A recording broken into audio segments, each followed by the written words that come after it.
This segment of the news is brought to you by Sun Oil Limited.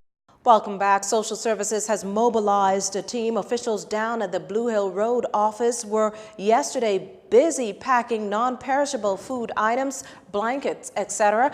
They're still awaiting, though, the all clear. I can give assurance to persons who are affected, who are desperately waiting for assistance, that we too are desperately waiting for the first opportunity to assist them. We have an idea of what they need. We have an idea of what the numbers are likely to be, and we want to get in there and bring relief. The government's plans are based on the estimation that some 73,000 people were affected by the storm, or 21,000 households. We have received a pledge of assistance from a number of our regional partners, a number of local corporate citizenry. So we're satisfied that the response is going to be consistent with the catastrophe. And like I said, we're just waiting for the opportunity to go in and assist. And we're told that as soon as NEMA gives the all clear, food, water, and clothing will be provided for the people of Abaco and the Keys. Meantime, planning is underway, and rescue teams are said to be waiting for safe conditions to carry the same to Grand Bahama.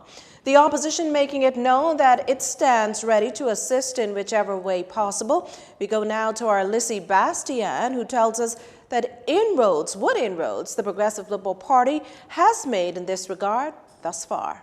Bales of rice and cornmeal, toilet tissue, hand towels, cases of bleach, boxes of sanitary supplies, and 2 tables stacked with clothing, all ready to be packed and shipped out to hurricane-ravaged victims of Abaco and Grand Bahama. Now the party has thrown its support behind the exigency orders for the relief of customs duty and VAT. However, PLP leader Philip Davis believes New Providence should be included. We have already begun to organize disaster relief to the extent of our resources.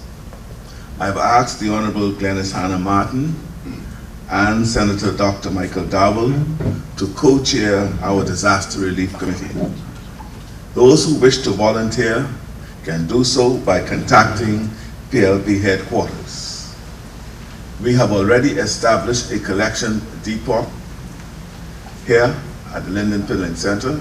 Once the all clear is given, the PLP plans to head off to the affected islands.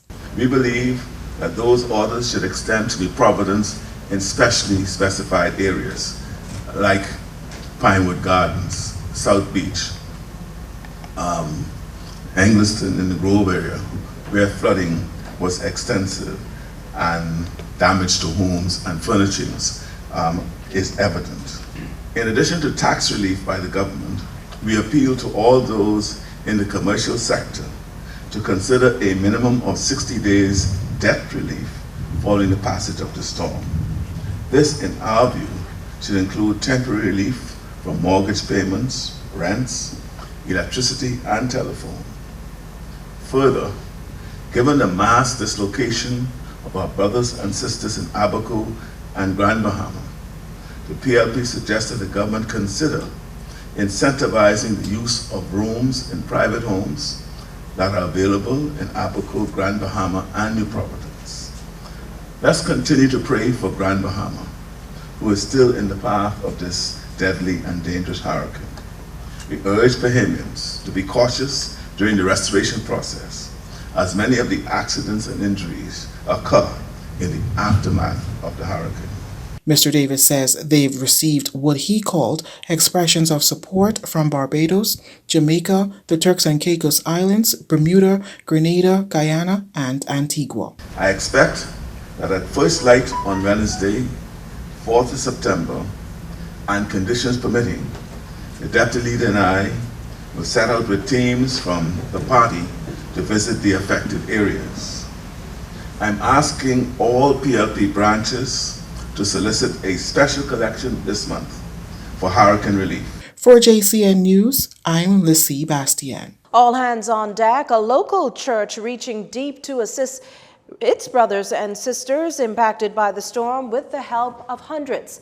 BJ McDermott reports. A crisis of epic proportion. National Security Minister Marvin Dames giving reporters the grim news outside Cabinet Tuesday morning that the death toll in the wake of Hurricane Dorian is expected to increase as emergency personnel assess the affected areas.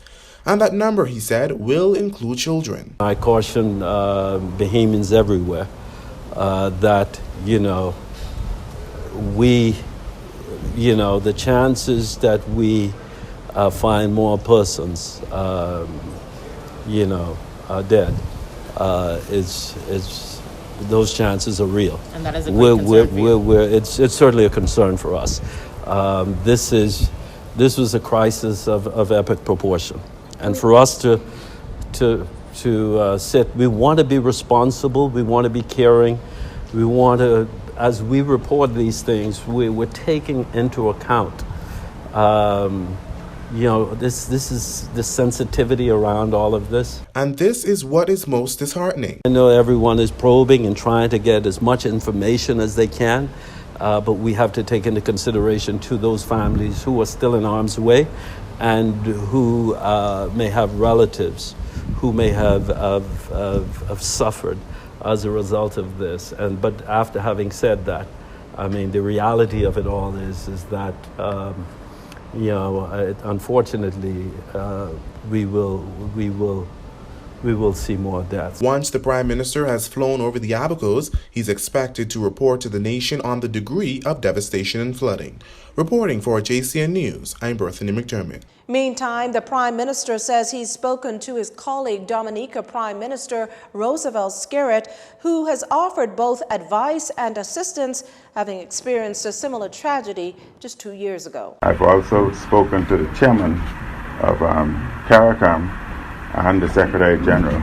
The chairman of CARICOM, Alan from St. Lucia, Chesapeake, he has assured me that he has met or had discussion with the CARICOM community, and the CARICOM community are putting funds together, including Dominica, putting funds together so that monies can be dispatched to the relevant agency of the Bahamas so that it can be utilized to assist the Bahamian population.